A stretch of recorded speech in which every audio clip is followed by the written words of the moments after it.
January 31st, 1993, I just turned 8 years old.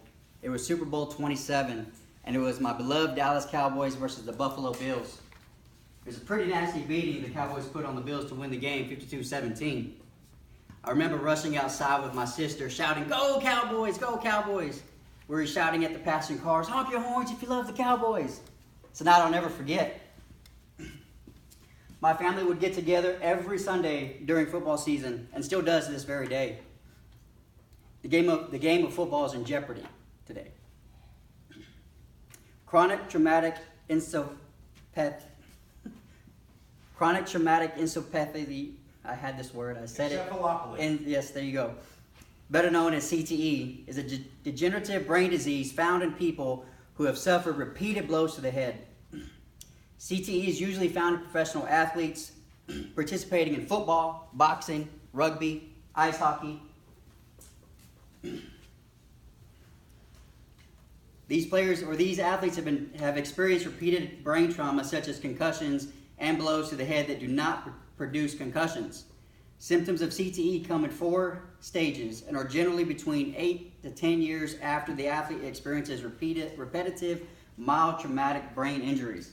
Stage 1 symptoms include attention deficit, disorientations, dizziness, and headaches. Stage 2 symptoms include memory loss, social instability, erratic behavior, and poor judgment. Stage 3 and 4 symptoms include progressive dementia, movement disorders, speech impediments, tremors, deafness, and suicidality. CTE can only be definitively diagnosed by direct tissue examination after death. The effects of CTE is a serious matter and should not be taken lightly, but it should not result in the banning of football. Football is not the only sport that results in CTE. Football should be played at the discretion of each player that wants to play the game. Football is a part of our society and our so-called American dream. First and foremost, football should not be banned because it is not the only sport that results in CTE. Chris Benoit, anybody know Chris Benoit? Professional wrestler for WWE. During his wrestling days, he was known as a crippler.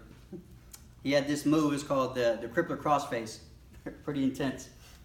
He was well known and well respected in the WWE. In 2007, he apparently killed his wife and son before killing himself.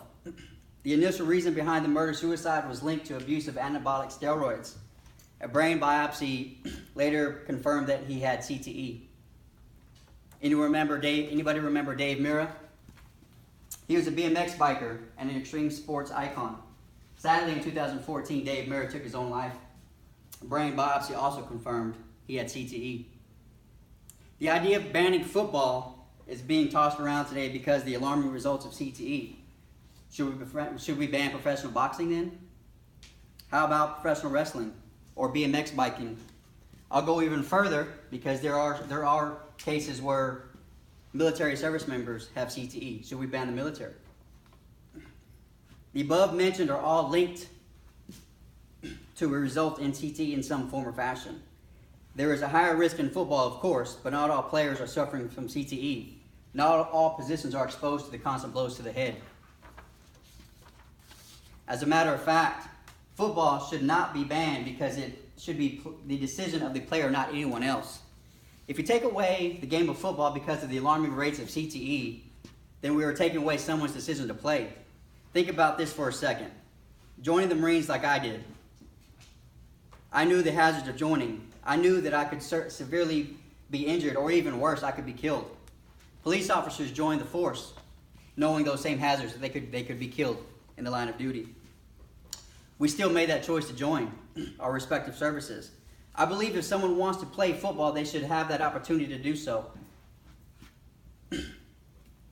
They should do so. Why in the world would we take that away from them?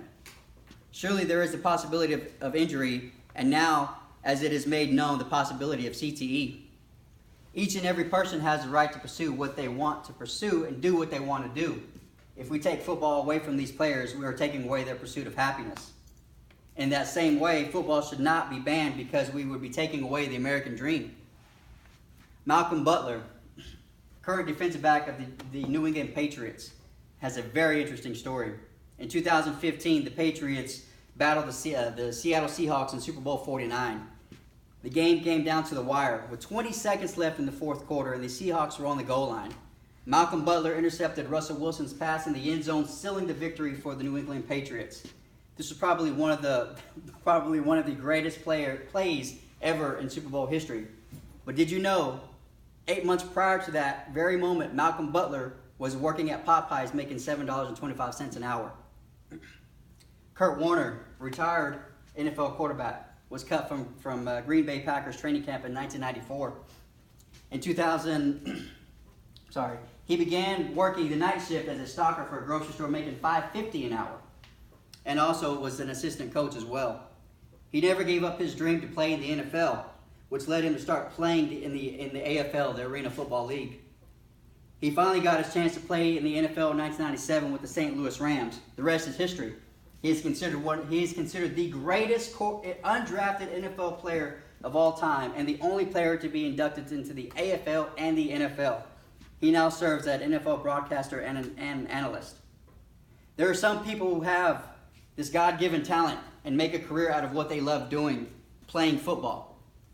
If we ban football, we are taking away that opportunity for some men to better their lives for them and their families. We tell our youth to follow your dreams and to never give up. If their dream is to play football, then who has the right to take that away from them? Who has the right to tell them no? In conclusion, football should not be banned because it is not the only sport that results in CTE. Football should not be banned because it should be the choice of the individual. Football should not be banned because it is part of the American dream. We all know and love football. Those who have the God-given talent and determination to make it to the NFL should not have that opportunity taken away from them. I truly believe that with proper tackling techniques at a very early age and taught throughout the playing days could help reduce the risk. I also believe that each player who chooses to play the game of football should be well informed of the effects and hazards of CTE. We must do what we can to protect our players, and we must do what we can to protect the game of football.